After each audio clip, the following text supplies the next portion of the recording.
Olá, bem-vindos a mais um vídeo aqui da série do Japão em Segurança. Já não fazia vídeos desta série há algum tempo, ainda bem que alguém os voltou a repescar e a mandar-me uma pergunta, porque este vídeo de hoje é uma resposta direta a uma pergunta que me enviaram, ainda bem. Este canal é suposto ser interativo. Todos os vídeos que estão aqui listados, que fazem parte desta série, e podem clicar na playlist aqui em cima e consultar a série inteira, são temas que de alguma maneira me chegaram ou através de pessoas com as quais eu estava, pessoas para as quais eu estava a trabalhar, fossem empresas ou fossem privados, em contexto de criar um plano de viagem ao Japão. Portanto, perguntavam-me sobre os tufões, perguntavam-me sobre, queriam evitar as ratoeiras turísticas, queriam saber que comidas é que eram perigosas.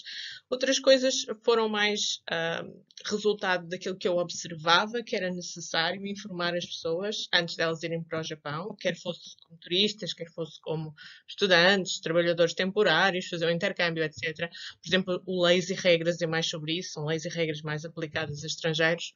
O Mulheres que Viajam Sozinhas, claro, por maioria de razão, aplicava-se a mim. Comecei a viajar no Japão há 10 anos, primeiro sozinha e só muito mais tarde de uma maneira profissional.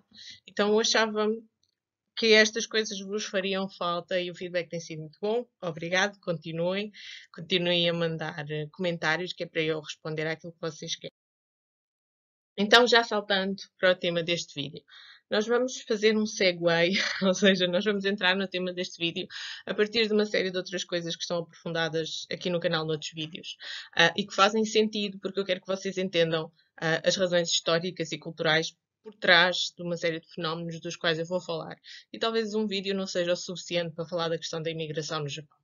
Então, o Japão, de facto, ao longo dos últimos anos, tem tido um número crescente de residentes estrangeiros. Portanto, estrangeiros que vão para o Japão para trabalhar, inicialmente, se calhar, até numa perspectiva de ser mais temporário, e depois se tornam residentes, mais ou menos permanentes. Estamos a contar aqui pessoas que ficam lá um ano ou mais.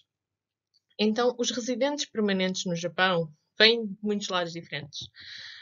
Muitas vezes são pessoas que nascem no Japão, mas não têm cidadania japonesa. Os dois pais são estrangeiros, por exemplo, e assim eles não têm cidadania japonesa só por terem nascido no Japão. Eu sei, nem todos os países são assim, mas o Japão é assim. Depois podem ser trabalhadores temporários que foram ficando, quer dizer, eles trataram da papelada, não se pode ir ficando e ficar ilegal no Japão de todo.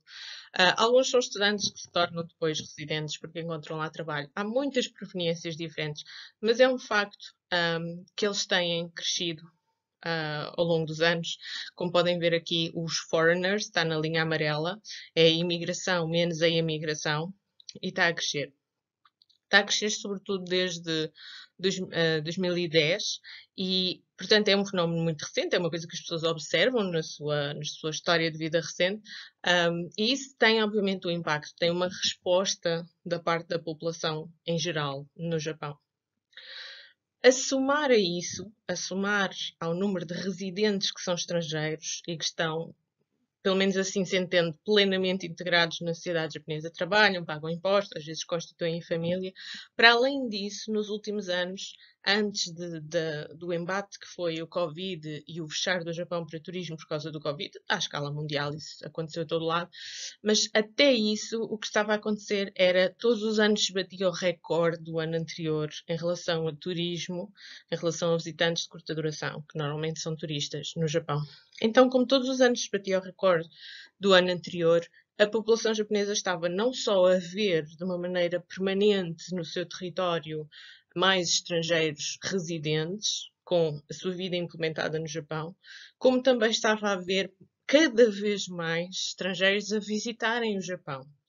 E a diferença entre os residentes, trabalhadores e os visitantes temporários, ou às vezes um intercâmbio académico mais temporário, é que, como não têm a expectativa de se integrar plenamente na sociedade e não têm que tratar de uma série de aprendizagens que lhes permitiriam essa integração cultural, social, etc., essas pessoas acabam por se comportar de uma maneira que é aceitável para os japoneses, mas não é o ideal.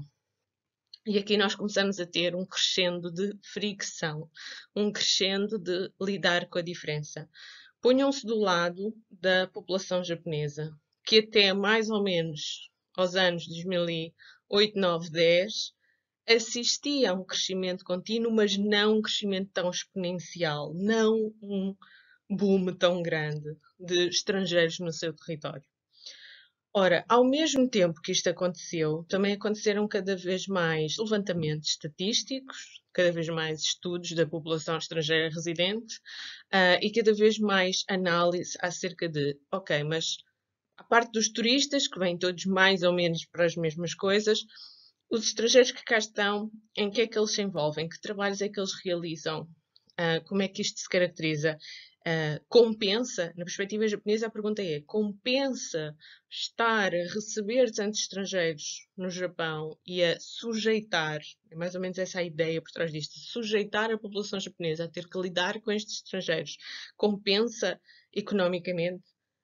Porque o Japão tem, de facto, uma deficiência crónica de trabalhadores, no sentido em que há menos trabalhadores para, sobretudo para trabalhos manuais, para trabalhos pesados, há menos trabalhadores do que aquilo que o mercado de trabalho exige. A população japonesa está a decrescer, há menos nascimentos, a população é mais idosa. Aquela situação clássica da pirâmide populacional. O Japão precisa desesperadamente de mão de obra e é por isso que permitiu a entrada destes estrangeiros residentes. Mas, ao mesmo tempo, vindo tantos, sendo um crescimento tão exponencial, foram à procura de ver, mas onde é que eles estão a entrar, quais são os setores. E, de facto, viu-se que os trabalhadores estrangeiros residentes normalmente fazem trabalhos que resultam em pouco PIB, pouco produto interno bruto, pouco crescimento económico do Japão. São necessários, sim, sobretudo porque os japoneses não querem fazer esses trabalhos, mas saiu cá para fora, para a opinião pública, uma ideia de que, ok, estamos a receber tantos estrangeiros, estamos a acomodar tantos estrangeiros na nossa sociedade, a ter tanta despesa com eles, a ter tantas questões sociais, tanta fricção, tantos problemas na sociedade e na segurança com estes estrangeiros, mas afinal eles não nos estão a dar assim tanto retorno. Então, por causa disso, sobretudo a partir ali de 2011, começou a crescer uma tendência política, social, nos média, etc., que foi a tendência de mas nós para recebermos estrangeiros cá, eles têm que de facto contribuir muito significativamente para o produto interno bruto, para o crescimento económico do Japão. Então nós queremos atrair os estrangeiros de qualidade, não são todos os estrangeiros. Ok, este discurso parece muito borderline xenofobista, ou xenofóbico, não sei como se xenófobo, borderline xenófobo e extremamente problemático do ponto de vista dos direitos humanos. Aqui neste vídeo eu estou-vos a tentar dar a informação de como as coisas são no Japão, na mentalidade japonesa, na maneira como o Japão funciona, porque eu acho que é isso que falta, informação sobre isso, de alguém que conheça bem o Japão por dentro. Que existem enviesamentos políticos e ideológicos nesta maneira de pensar? Existem, porque o Japão tem, neste momento, um governo com assim, uma tendência à direita e tem tido nas últimas décadas. E o crescimento das tendências de pensamento social, ético e político à direita tem, de facto, sido muito significativa no Japão. Portanto, aquilo que acaba por se transmitir nos média, aquilo que se acaba por se transmitir na sociedade, reflete o clima político do resto do país. Portanto, quando se começaram a rever as leis da imigração no Japão, e houve várias revisões ao longo dos anos, o que é que se pensou? Pensou que se tinham que diversificar os tipos de visa, que é aquele que permite entrar no país legalmente e estar lá legalmente, tinham que se diversificar os tipos de visa e essa diversificação tinha que ir ao encontro da qualidade de estrangeiros que se queriam ter no Japão. Qualidade, porque é muito difícil para mim, eticamente, falar de qualidade de seres humanos ou seres humanos de qualidade superior ou inferior. Eu não concordo com isso, mas esse é o discurso que circula no Japão, na sociedade japonesa, nos médias, na política, em todo lado. E até nas leis, concretamente, se vocês as forem analisar. Porque ao diversificarem os tipos de visto, de visa, criaram, por exemplo, os tipos de visa Special Skills. Portanto, se alguém for muito qualificado do ponto de vista tecnológico ou científico, ou até humanístico, e vá fazer, por exemplo, vai integrar um projeto de investigação numa instituição japonesa, vai integrar uma empresa de tecnologia japonesa como consultor, trabalhador temporário. Basicamente, Special Skills, este visa da Special Skills, significa que aqueles estrangeiros de topo que vão para as melhores empresas do mundo, que vão para os melhores centros de investigação do mundo, nós queremos atraí-los. Então vamos criar um contexto, um caminho que conduz ao Visa para isso. Outra coisa é, nós vamos tentar limitar os que vêm para os trabalhos menos qualificados, os tais que vêm para os trabalhos que estarem a fazê-los não contribui assim tão significativamente para o crescimento económico do Japão. Depois, aqueles que têm famílias lá, incorporados no Japão, o sistema de vistos também considerou isso, os que têm famílias no Japão estão, de certo modo, mais integrados na sociedade japonesa. As crianças estão na escola, etc. Portanto, têm lá os esposos, as esposas, etc. Então, esses, como estão mais integrados, facilita-se mais a renovação e depois a residência permanente. Há muitos tipos de visa no Japão, mais do que 20. Da última vez que contei eram 27, com todos os tipos e subtipos, e estão sempre a ajustar um bocadinho isto. Portanto, existem basicamente 14 indústrias, existe uma lista de 14 indústrias que estão identificadas nestas revisões novas à lei japonesa como sendo indústrias que cronicamente estão com déficit de trabalhadores e, portanto, aceita-se mais facilmente a entrada de trabalhadores estrangeiros nessas indústrias, que incluem a construção de navios, a construção civil, a agricultura, as pescas. Caregiving é aquelas coisas como, por exemplo, cuidadores que trabalham em lares de terceira idade, por exemplo, em creches, mas mais em lares. Portanto, esse tipo de indústrias. Mas, nesse caso, mesmo permitindo a entrada desses estrangeiros para essas indústrias, começou-se a apertar mais a necessidade da qualificação na língua japonesa. Ou seja, para obter o visto de trabalho, é cada vez mais um fator decisivo ter proficiência da língua japonesa equivalente a N4. Portanto, quando as pessoas fazem o teste de proficiência na língua japonesa, que é o GLPT, e que é internacional, e que é determinado pelos ministérios do Japão, mas faz-se em vários países do mundo, onde quer que haja ensino de língua japonesa a estrangeiros. Quando as pessoas fazem o GLPT, podem fazer o N5, que é o mais básico, o N4, o N3, o N2, etc. Assim por diante. Então o N4, estão a ver, não é o mais básico de todos, é já a seguir o N4. Eu diria, pela minha experiência, acompanhar casos de pessoas, acompanhar empresas, fazer consultoria, etc. Na minha experiência, o que é seguro para uma candidatura a uma bolsa de estudo do Japão também, para uma candidatura a um visto de trabalho temporário, para qualquer coisa é o N3, ou seja, conseguir a certificação do N3. Esse é o meu conselho pessoal aqui.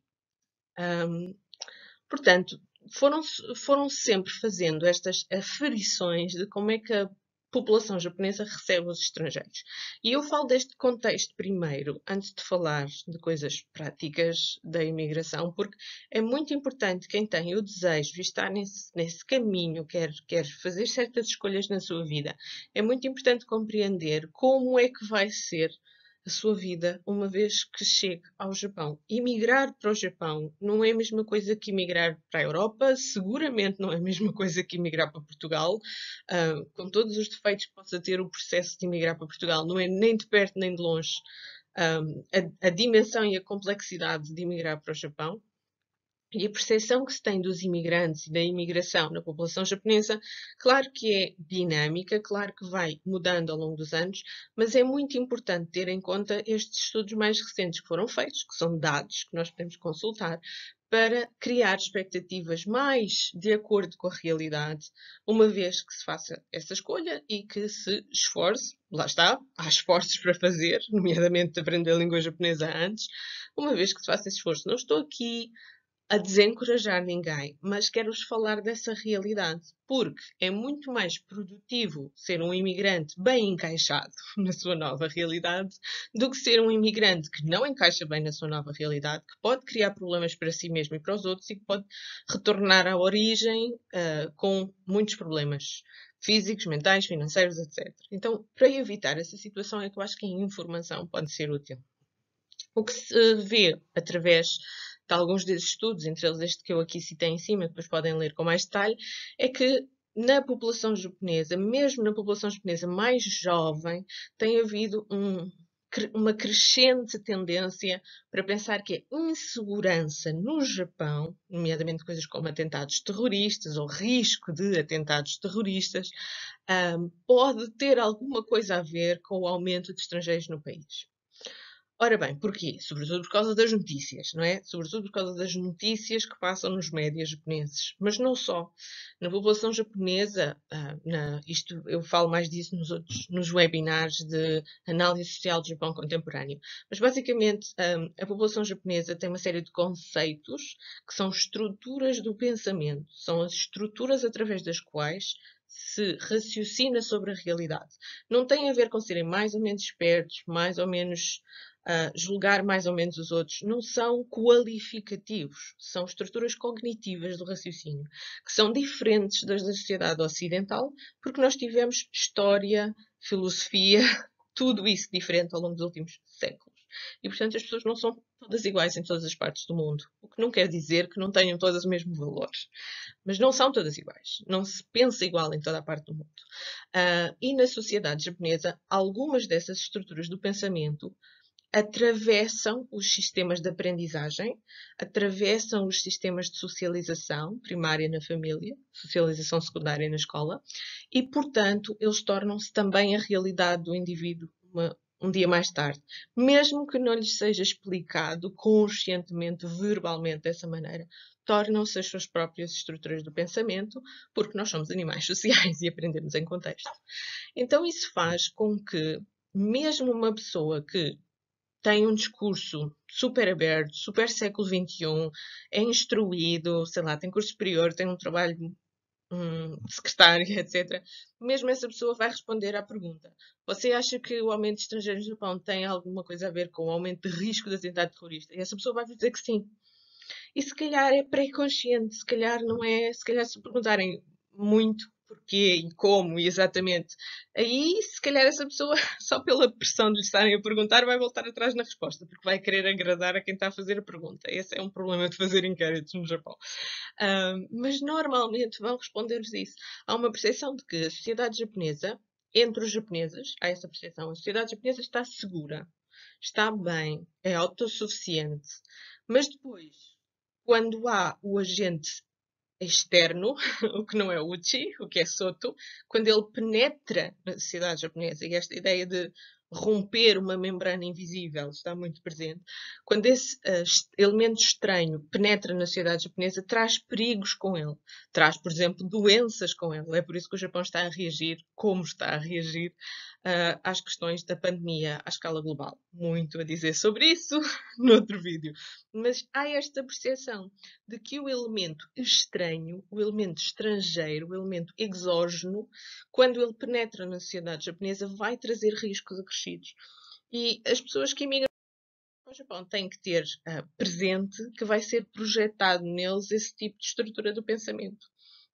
A não demonizar aqui quem o está a fazer, mas é uma questão de aprendizagem, de superar a ignorância. Então, quero esclarecer também, porque tenho recebido muitas perguntas sobre isso, o que é ou quando é que começa a imigração no Japão? O que é que se considera imigração no Japão? Lá está, eu disse, há muitos tipos de visto diferentes. Então, para a maioria Do resto do mundo, 68 países e regiões, o Japão considera que se estiverem lá num período até 90 dias, até 3 meses, não é considerado imigração. E, portanto, não precisa de solicitar previamente, antes de aterrar no Japão, ou antes de chegar ao Japão, não precisa de solicitar previamente um visto, ou seja, um visa. Porque é só um visitante temporário, até aos 90 dias, nos quais se inclui a situação de turismo, mas não só. Ora bem, quais são as características do visitante temporário até 90 dias? Não pode exercer atividade profissional remunerada no Japão. Vocês devem sempre ir ver tudo o que tem a ver com a gestão de entradas e saídas e fronteiras e estrangeiros e imigração, devem sempre ir à página mofa.go.pt. MOFA é Ministry of Foreign Affairs. Foi onde eu fiz a minha primeira estadia no Japão, nos idos de 2009, a fazer um estágio no MOFA, em Tóquio. Excelente, muito bom sítio, muito bom localizado. Horas de almoço na Tokyo Tower. Muito boas memórias que eu tenho nesse estágio. O MOFA é realmente o ministério que gera tudo isto. Vocês devem consultar o website e, como vocês podem ver, a maior parte dos países nos quais Portugal está incluído não precisam de pedir um visto para entrar no país se apresentarem à entrada o vosso bilhete de avião da saída e ele for num período que nunca é superior a 90 dias. Quando vocês são um estrangeiro e querem estar no Japão mais do que 3 meses, aí vocês já são imigrantes no Japão. De um destes multiplicidades de vistos. E uma coisa que vocês precisam sempre, para qualquer tipo de visto que vocês tenham que pedir, é o certificado de elegibilidade. Certificate of Eligibility. E é por causa desse nome, dessa sigla, que é conhecido por COE. O COE é um documento que é emitido por uma instância governamental do Japão e que vos é enviado em papel e vocês têm que o ter para pedirem na embaixada ou consulado do Japão do vosso sítio de residência, do vosso país ou zona geográfica de residência, vocês têm que utilizar o certificado de elegibilidade que já receberam para pedir o visto que vos vai permitir entrar no Japão para uma estadia superior a 90 dias. Qualquer estadia superior a 90 dias. Portanto, o certificado de elegibilidade não é um visto. O certificado de elegibilidade é um documento indispensável para pedir o visto. Contudo, terem o certificado de elegibilidade não significa que vos vão dar automaticamente o visto. Estou a falar devagarinho porque as pessoas confundem muito esta matéria toda. E eu quero deixar isto aqui tudo muito bem esclarecido.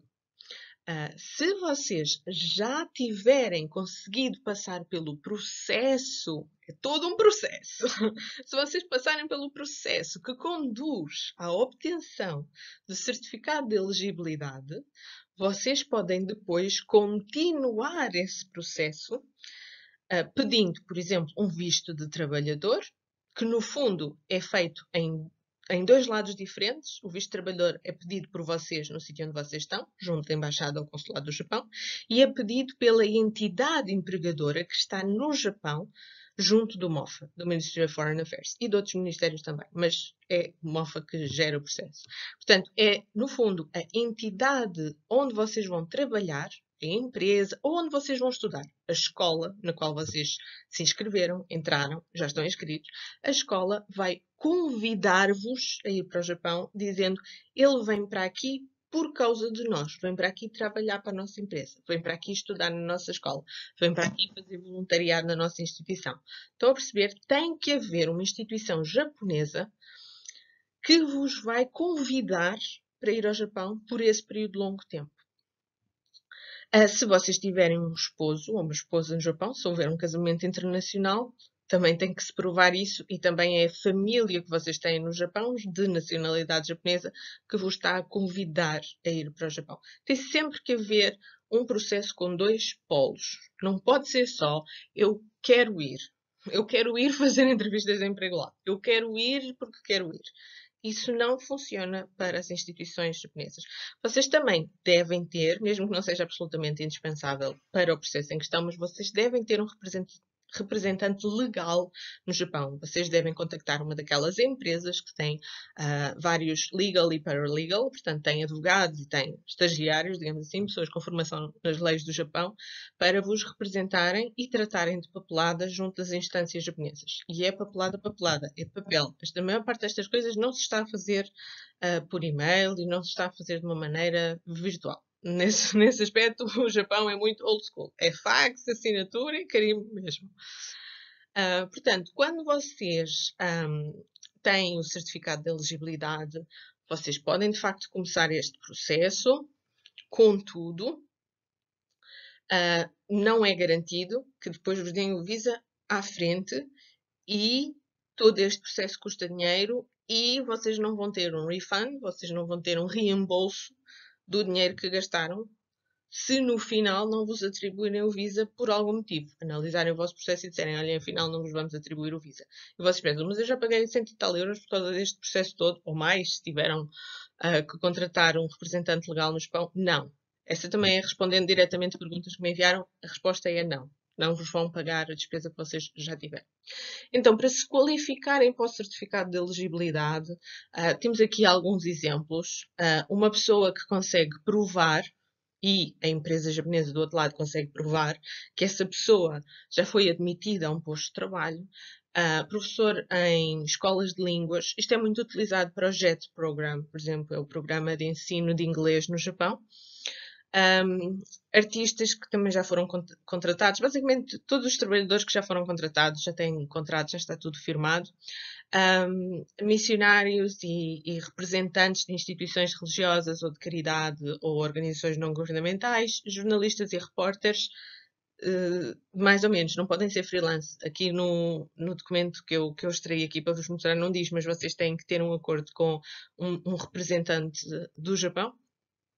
Investigadores, na mesma, ligados a instituições ou universidades, mesmo que estejam em treino ou trabalho de campo ou isso.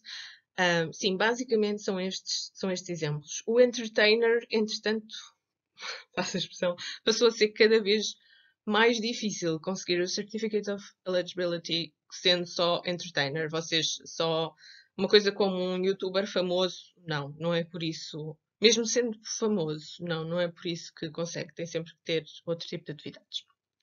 Portanto, já falei disto da questão dos reembolsos. É muito importante reterem estas informações. Existe no MOFA GOGP uma secção de perguntas e respostas, não é? FAQ, Frequently Asked Questions, e realmente há algumas situações nas quais o Visa pode ser recusado. Não ter submetido as coisas na Embaixada do Japão da sua área de residência, da sua área de nascimento, pode não ser a mesma. A área de residência ou a área de nascimento. É sempre melhor submeter na área de nascimento. É onde a pessoa tem a nacionalidade, em princípio. Ter tido uma candidatura que tenha sido rejeitada nos últimos 6 meses. Ou seja, se vocês fizerem este processo todo e depois o vosso Visa for negado, vocês durante 6 meses não vale a pena reiniciarem o processo porque é por lei impossível dizer-vos que sim. Não vale a pena insistir, tem que pelo menos deixar passar 6 meses até voltarem a candidatar-se.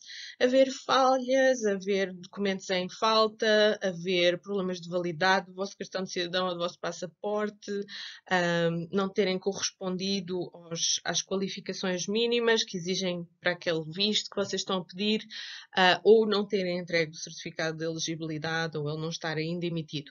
Portanto, todas estas coisas exigem tempos para serem emitidas e para se coletar toda a documentação e provas necessárias. O que significa que conseguir um visto do Japão não é um processo rápido. Eu diria que é um processo que deve ser iniciado aproximadamente 1 ano antes de pensar ir para o Japão, para qualquer motivo.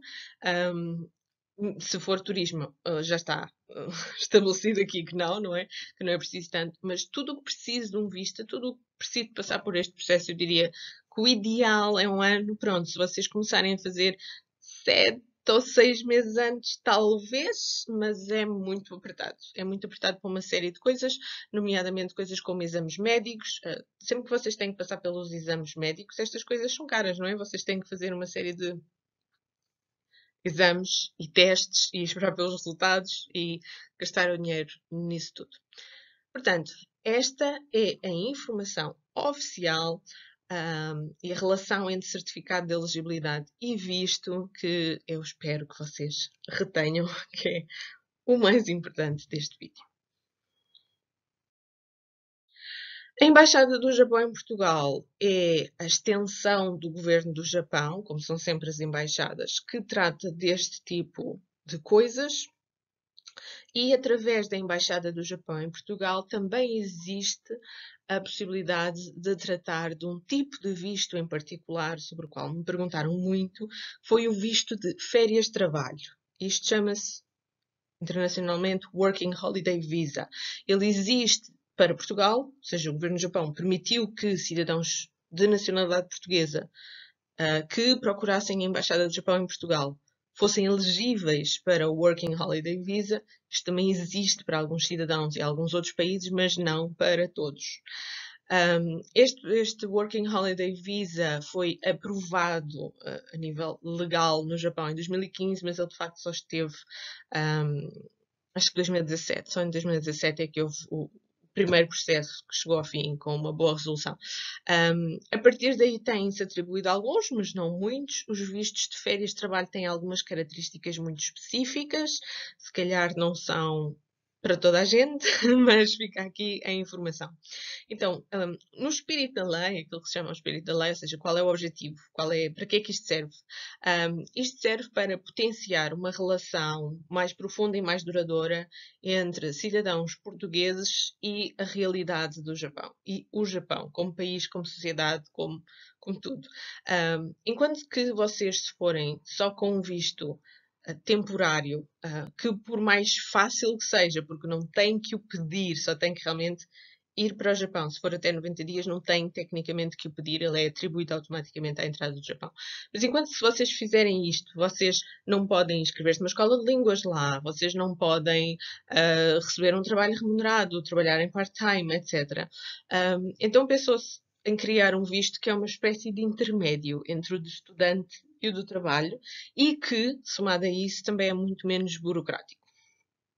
O que não quer dizer que não seja burocrático. É menos burocrático, segundo o critério dos japoneses que criaram este programa.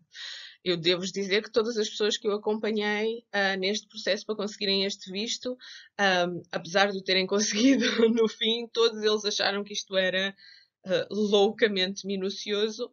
Nem todos o conseguiram no fim. Alguns desistiram do processo porque acharam, não, eu simplesmente vou, pronto, e já sei que só posso ficar 90 dias e volto antes dos 90 dias, mas eu não estou para passar por este trabalho.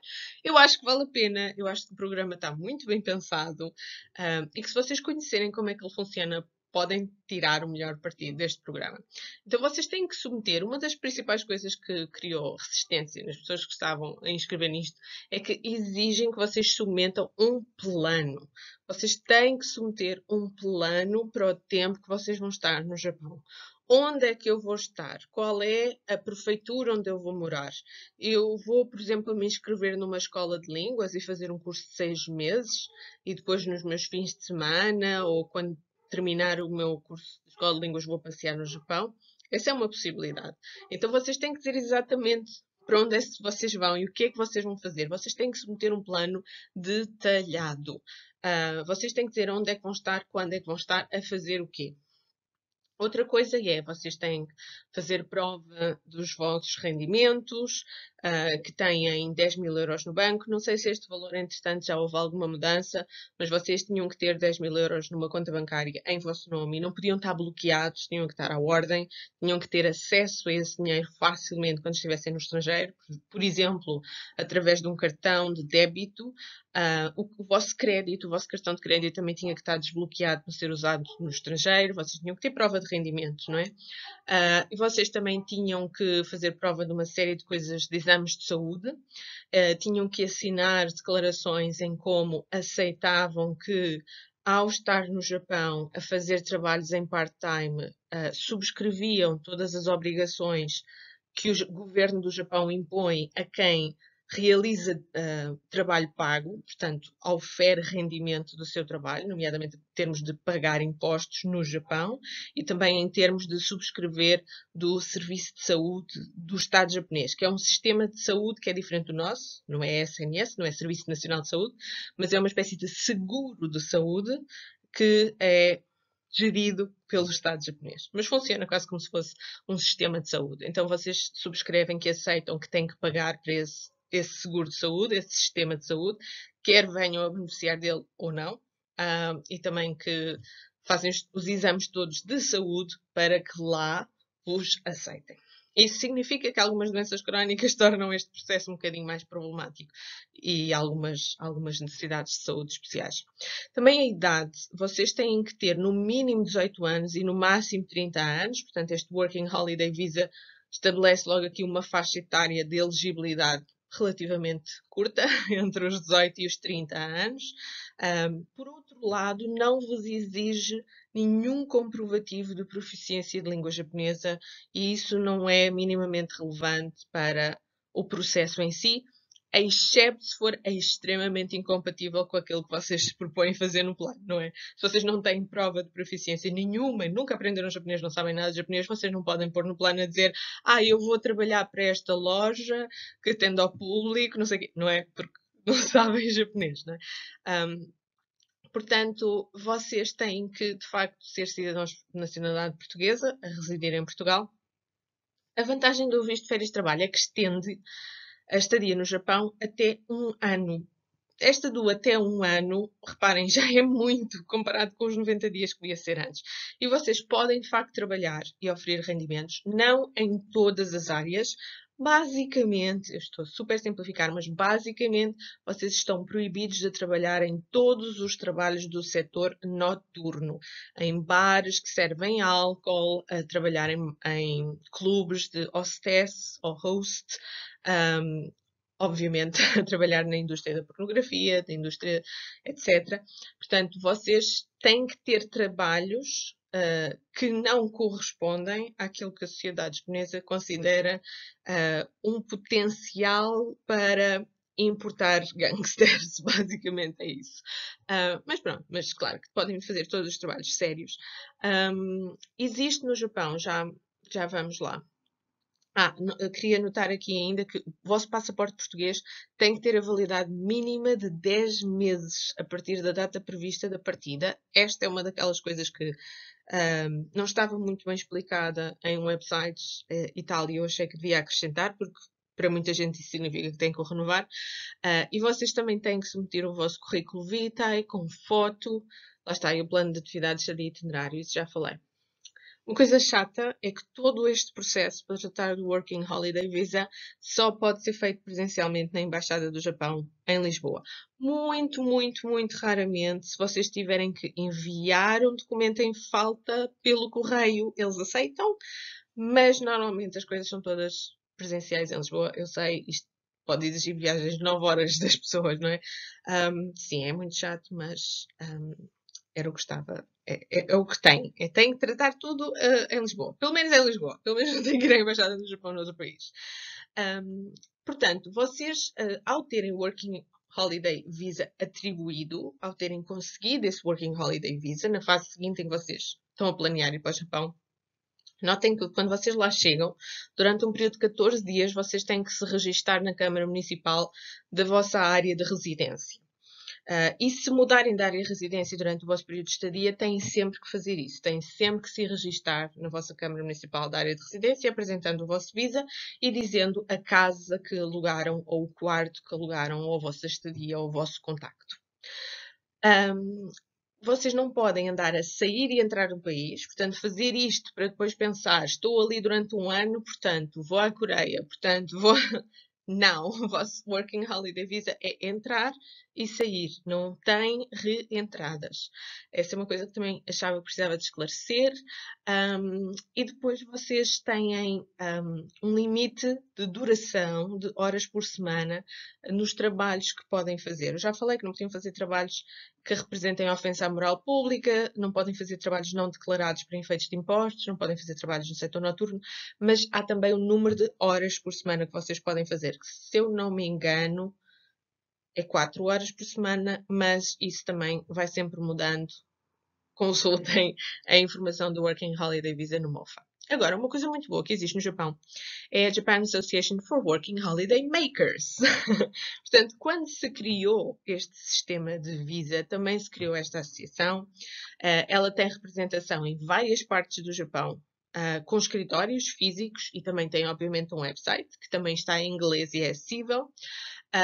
Vocês têm também, estando já no Japão, têm uma linha telefónica para contactar em horário de expediente normal e eles funcionam como uma espécie de plataforma para ajudar as pessoas que têm, lá está, entre 18 e 30 anos e que estão no Japão com Working Holiday Visa. Portanto, tudo o que vocês precisam, como aceder aos serviços de saúde, como procurar um trabalho que corresponda a trabalhos que vocês podem desempenhar, como mudar de um lado para o outro do país se precisarem de fazer uma mudança de casa pelo meio, como passar por problemas de comunicação e de linguagem com os serviços do Japão.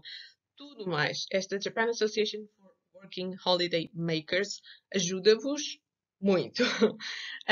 Eu acho que aquela que está mais bem preparada para todos estes serviços é sem dúvida a de Tóquio, mas existe no website deles uma lista de todos os sítios do Japão onde eles têm representação, estão muito espalhados. Uma das coisas que eles esclarecem no website deles, em inglês, ainda bem que o fazem, tem a ver com as expectativas de rendimento. Eu diria que o Working Holiday Visa é uma maneira de vocês poderem suportar-se um pouco durante a vossa estadia no Japão, mas não é nem de perto nem de longe o suficiente para vocês viverem bem no Japão, por causa do número de limite de horas que vocês podem trabalhar e do trabalho à hora que vocês podem fazer. Então eu diria que isto continua a ser na mesma uma coisa que vocês têm que ter um fundo de maneio, vocês têm que ter uma poupança para poderem fazer isto. Isto é só um complemento. O que vocês ganham lá com os trabalhos que podem fazer é só um complemento e, sobretudo, é uma experiência. Como experiência, é super válido. Como conseguir viver disto, acho mais difícil. Então, para terem uma ideia, um professor de línguas, um professor de inglês, ganha mais ou menos, ok, vamos arredondar isto para uma escala de 10, mais ou menos entre 230 mil ienes. 230 euros? Não. 2.300 euros e 2.500 euros. Não sei se eu estou a fazer bem a escala. Então é assim, eu estava a arredondar 100 ienes por 1 euro. Porque não é neste momento. Neste momento é 80 e tal, 80 e tal cêntimos. 100 ienes é 80 e tal cêntimos. Mas se nós arredondarmos 100 ienes para 1 euro, fica mais ou menos uma ordem de grandeza. Então, se vocês pensarem que o preço por hora é 3.000 ienes, isso significa que o preço por hora é arredondadamente 30 euros. Um bocadinho menos neste momento, depende do ien, mas arredondadamente 30 euros. Portanto, isto para Working Holiday Holder, pessoas que tenham este visto.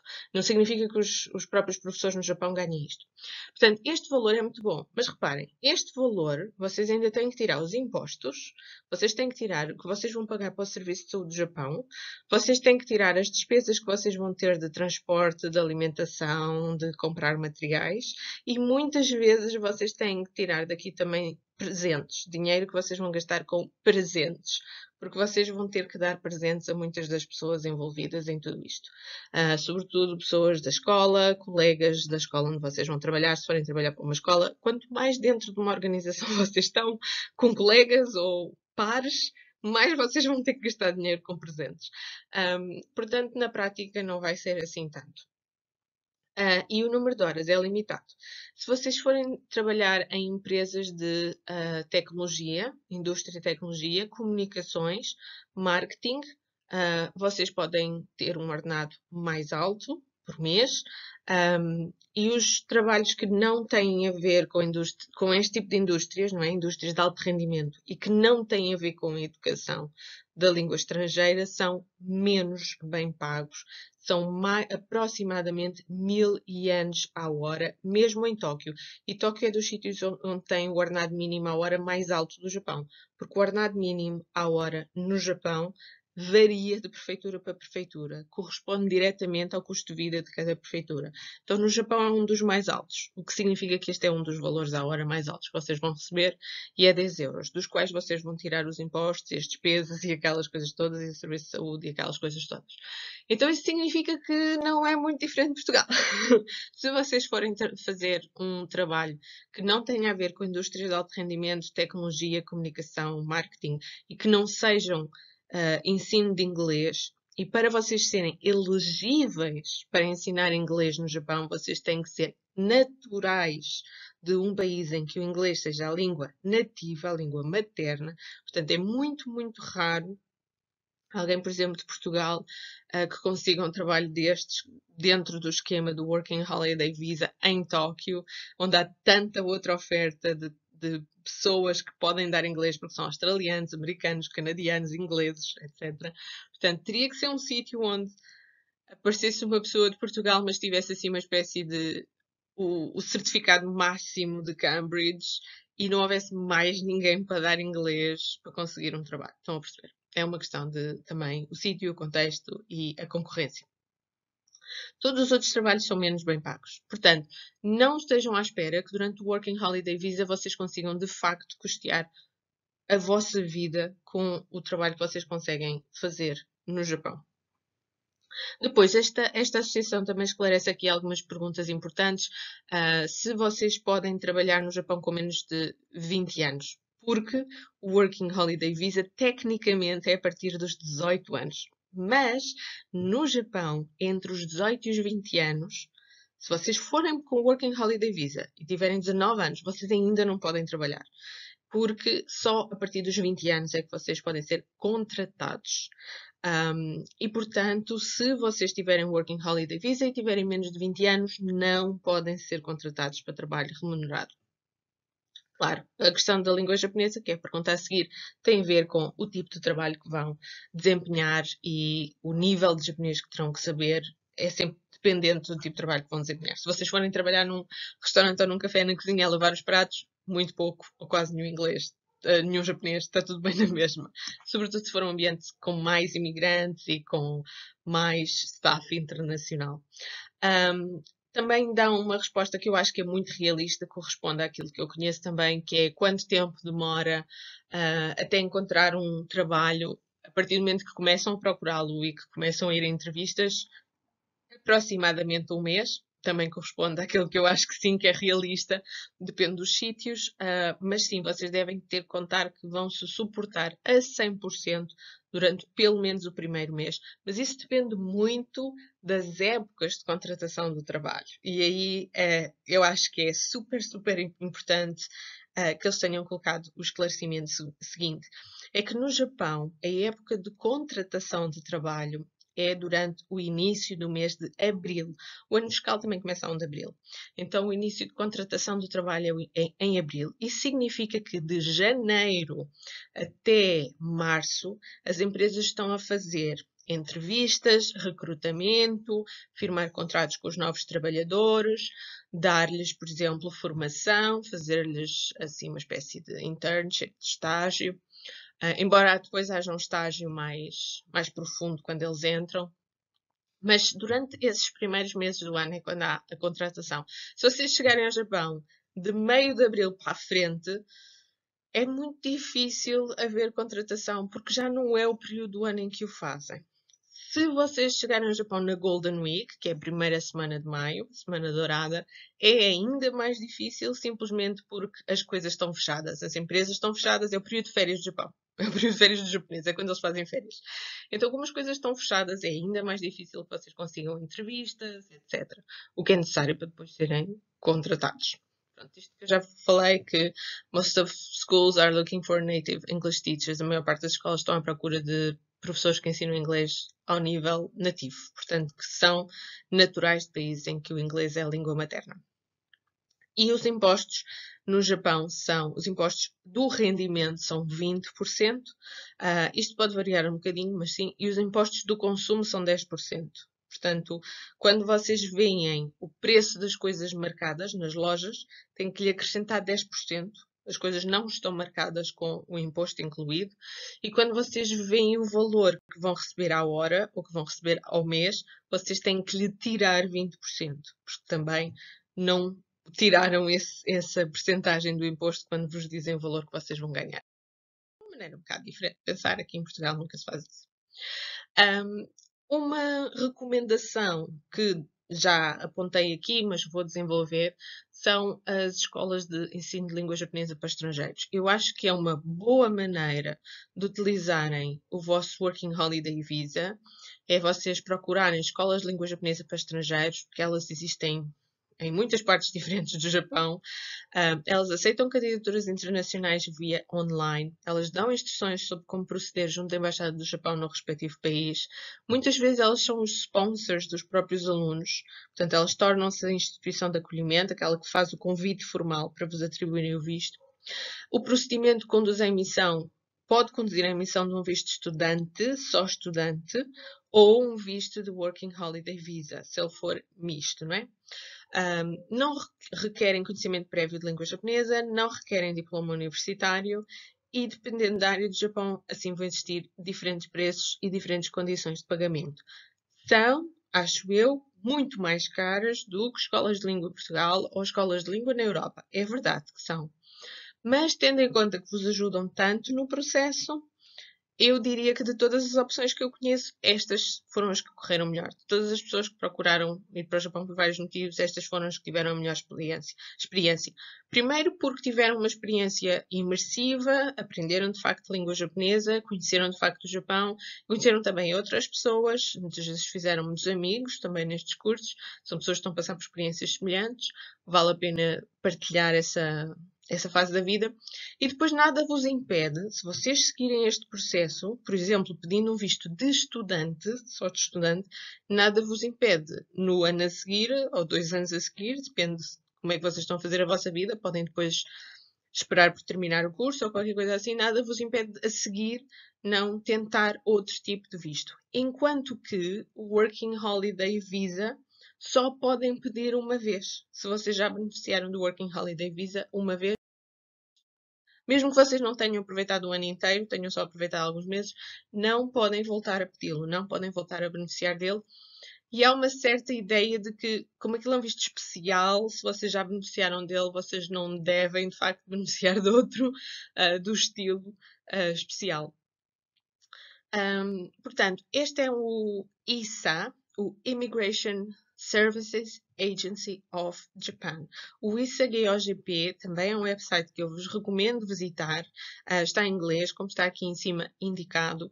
Tem uma secção de perguntas e respostas muito boa e especificamente sobre o visto de estudante para o Japão, que normalmente é emitido com o apoio das escolas de línguas, como eu já falei aqui, mas também pode ser emitido sendo convidados da instituição japonesa nas quais vocês se inscreveram, se for uma instituição do ensino superior, por exemplo. Vocês têm também algumas limitações, se vocês tiverem visto de estudante. Primeiro, as durações do visto de estudante depende, não é, daquilo que vocês vão estudar, do nível académico que vocês vão adquirir. E também da categoria. Categoria porquê?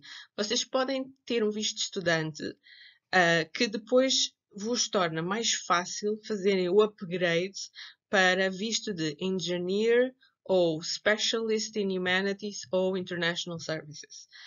há vistos de estudante que já são pedidos para que depois lhes possa ser feito o upgrade de mudar para um visto de engenheiro especialista em humanidades ou serviços internacionais. Já está previsto na lei. Ou há visto de estudante que depois tem o upgrade previsto de visto de ensino de línguas, ou assim sucessivamente. Portanto, é por isso que a própria instituição que vos vai convidar para ir para o Japão tem uma parte muito importante. Ela vai vos convidar a vocês, ela vai prestar declaração aos respectivos ministérios do Japão de porque é que vos está a convidar, quais são as expectativas de vocês, o que é que vocês vão fazer durante aquele tempo e quais são as expectativas do que vocês vão fazer a seguir. Então, esta pirâmide que está aqui ao lado explica como candidatar-se a um visto de estudante. Este é um visto diferente do Working Holiday Visa, um visto de estudante. Primeiro, determinar exatamente que tipo de visto de estudante precisa. Depois, tratar, aqui está apply, eu diria não é tão apply, candidatar-se, eu diria tratar, contactar, andar para trás e para a frente nos e-mails com a escola do Japão, na qual vocês vão ser o estudante. Conseguir o certificado de elegibilidade, aquele documento que eu falei no princípio. Depois, submeter tudo o que vocês já trataram com a escola e tudo o que vocês também acham que precisam e o certificado de elegibilidade que já têm do vosso lado, submeter isso à Embaixada do Japão e tudo mais que eles pedirem entretanto. Depois, receber o visa de estudante do tipo que vocês precisam. E depois, com esse visa, marcar então os bilhetes e ir para o Japão e chegar ao Japão. Não ponham a carroça à frente dos bois também. N casos que vêm ter comigo. Vou para o Japão no dia tal, inscrevi-me na escola, o curso começa no dia tal, já comprei os bilhetes de avião. E eu, então, e o visa já está do teu lado e as pessoas, não, é esse que é o problema. E eu, não façam as coisas ao contrário, está bem? Estas coisas correm mal e vocês perdem milhares de euros. Eu não gosto nada quando as pessoas vêm ter comigo quando já têm problemas destes, porque não faço milagres. Eu gostava muito, mas não consigo. Portanto, o Immigration Services Agency of Japan, ISA, é um site que vocês também devem explorar, vale a pena. O vosso resultado, se tudo correr bem, vai ser um visto como este que está aqui ao lado, que, por exemplo, tinha a duração de 1 ano e 3 meses para esta estudante em particular, mas depende de caso para caso. Se vocês quiserem trabalhar ao mesmo tempo que têm um visto de estudante, vocês também podem trabalhar. Existe o que se chamam Designated Activities, atividades designadas.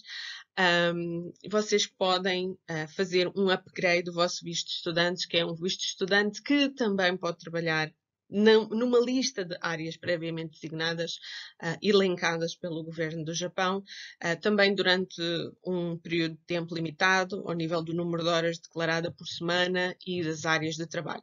Não é impossível, é mais problemático, mas não é impossível trabalhar. Às vezes até são os vossos próprios professores ou colegas ou o sítio onde vocês estão que vos vai sugerir certas atividades. Portanto, sempre que um estudante está no Japão com visto de estudante, ele não pode prolongar a sua estadia no Japão com visto de estudante depois de ter terminado o curso para o qual foi para lá. Portanto, se vocês forem fazer um curso de línguas que vai durar 6 meses, depois desses 6 meses vocês já não são inscritos na escola, vocês já não são alunos daquela escola, vocês não podem continuar no Japão, só porque sim. A partir do momento que a relação que deu origem ao visto já não existe, vocês são imigrantes ilegais. Quando vocês são imigrantes ilegais no Japão, vocês podem ser deportados. A consequência mais levezinha de serem deportados nessa condição de estarem como imigrantes ilegais é não poderem entrar no Japão durante 5 anos. Essa é a mais levezinha. A consequência mais pesada é nunca mais poderem entrar no Japão, estarem barrados de qualquer tipo de visto ou turismo no Japão.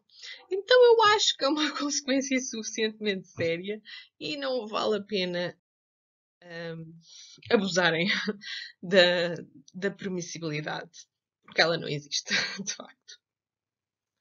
Então, agora a seguir, só para vos dar assim uma sugestão, vou-vos dizer aquilo que eu acho, na minha opinião, no meu percurso, na minha formação.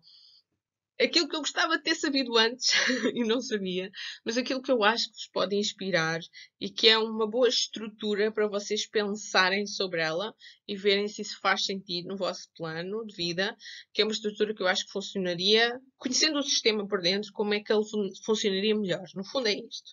Então, a aprendizagem inicial da língua japonesa ali entre os 14 e os 17 anos, porque esse é o modelo que está mais bem sucedido, que é aplicado, por exemplo, no Canadá, nos Estados Unidos e em vários países europeus. Mais bem sucedido porquê? Quando nós vamos ver no Japão, as pessoas que têm um bom trabalho, têm um bom rendimento, estão bem integradas, são estrangeiros com residência permanente, estão felizes nas suas vidas, conseguiram fazer esse percurso, foram sempre bem-sucedidos em todas as questões que têm a ver com a relação burocrática com o governo japonês e podem decidir viver o resto da sua vida no Japão ou não e voltar ao seu país de origem. Há uma coisa que quase todos eles têm em comum. Eles aprenderam japonês na escola secundária do seu país de origem, porque a língua japonesa é uma língua de opção como língua estrangeira em muitas escolas secundárias. Se isto não for a vossa possibilidade, se vocês tiverem mais de 18 anos, já estiverem na universidade ou não, e tiverem saído da escola aos 18 anos e nunca tiverem tido esta possibilidade antes, existe a opção de fazerem cursos intensivos de língua japonesa, de se prepararem para o GLPT, o tal exame que dá o N5, N4, N3, não sei o quê. Há essa opção de se prepararem para o GLPT em centros de línguas, por exemplo, às vezes em cursos livres nas universidades ou com tutoria, ou seja, contratando o professor de língua japonesa que vos dá aula online ou presencialmente, independentemente de vocês, onde é que vocês estão no mundo. É possível vocês como que apanharem este comboio mais tarde. O ideal é fazê-lo neste contexto, mas é possível apanharem este comboio mais tarde. Numa segunda fase, quando vocês estão, por exemplo, a fazer um curso universitário ou técnico, com decente a bacharelado, que são os cursos de 3 anos, procurem fazê-lo, se o vosso objetivo é irem para o Japão, procurem fazê-lo em instituições que têm protocolo com instituições japonesas.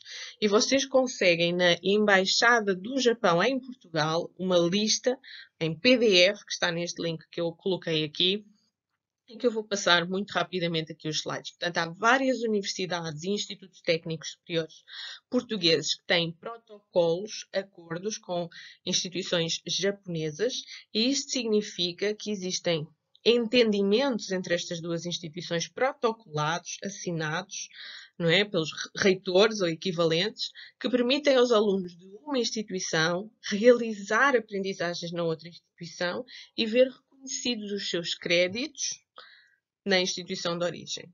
Portanto, vocês podem fazer o que poderíamos chamar um Erasmus, que não é Erasmus, nesta instituição japonesa que tem acordo com a instituição portuguesa na qual vocês estão inscritos. Então, se vocês quiserem conciliar o curso que estão a fazer em Portugal com possibilidades de, pelo meio, irem fazer também algum tipo de aprendizagem no Japão, vale a pena consultar esta lista antes, quando estiverem a candidatar-se a universidades portuguesas, ou se já estão em universidades portuguesas, consultar esta lista para ver se vocês têm essa sorte. O importante é vocês estudarem língua japonesa enquanto estão aqui, antes de irem para o Japão, para terem, lá está, a aprovação do GLPT, que eu digo que é o N3, é a minha opinião pessoal. Como vocês viram na legislação que nós já consultámos, nas novas regras de legislação de aprovação de vistos, tudo se encaminha para que o N4 seja considerado o mínimo. Neste momento o N4 já é o mínimo para vistos de trabalho, ainda não é o mínimo para vistos de working holiday e ainda não existe mínimo para visto de estudante, mas tudo se encaminha para que haja cada vez mais um nível mínimo de proficiência de língua japonesa. Portanto, eu acho que o ideal é vocês estudarem para o N3 antes do intercâmbio, se possível, porque têm mais opções quando chegam ao Japão. Mais opções de trabalho, mais opções simplesmente porque conseguem lidar melhor com todos os assuntos e comunicar melhor com todas as instituições e pessoas. Vejam a possibilidade de realizar um semestre ou um ano de intercâmbio com validação dos vossos créditos académicos, de acordo com os protocolos entre as instituições, ou a possibilidade de realizar um mestrado conjunto, portanto fazem cá o curso todo, porque assim, na Europa, e em particular em Portugal, os cursos superiores têm mais qualidade do que no Japão. Eu digo isto, eu não tenho problema nenhum em dizer isto. Um curso superior, uma licenciatura, um bacharelato no Japão, normalmente tem assim tipo 10% da qualidade que tem um curso superior em Portugal. Os alunos chegam à universidade por marrarem e fazerem exames e terem aquelas notas de acesso, mas não por terem maturidade, ou saberem estudar sozinhos, ou terem curiosidade intelectual, ou sequer conhecerem muitos assuntos, ou terem aprendido muita coisa. Normalmente os alunos chegam à Universidade do Japão extremamente desmotivados, porque todo o processo de chegar à Universidade Japonesa é muito baseado em é uma tour de force, é um esforço muito grande passar nos exames, mas não tem nada a ver com formar pessoas para serem bons alunos universitários, com estamina, com curiosidade, com querer saber, com desenrascarem-se, com procurarem informação, com nada. É claro que isso, toda a gente que trabalha na área do ensino vos vai dizer que houve um crescendo de desinteresse da parte dos alunos pelo que constitui a sede de saber, mas eu nunca vi nada tão mau como no Japão. Eu tive em universidades japonesas a dar aulas. Como fui visiting researcher, depois tinha que compensar e tinha que dar aulas, ao mesmo tempo que estava como visiting researcher na instituição. E de facto eu nunca vi alunos tão desinteressados, com tanta dificuldade em aprendizagem, sobretudo nas áreas das ciências sociais e humanas, que é a minha área, como os alunos japoneses. Não acho que a culpa seja deles, de todo, porque são pessoas interessantes, porque são pessoas inteligentes.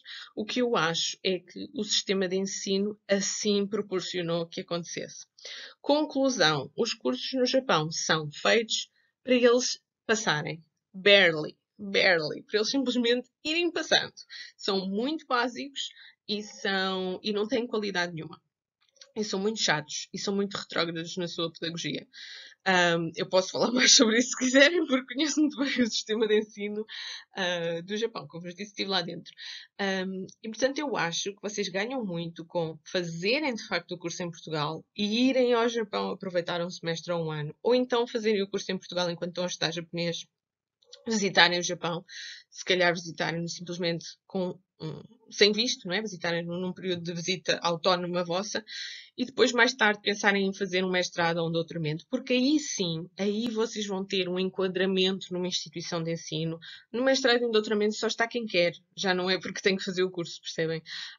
Já não é nada de pressão. E como só está assim, quem quer, esses centros de investigação já são interessantes, o ambiente de trabalho já é interessante, e aí vocês usufruem da experiência de estar no Japão.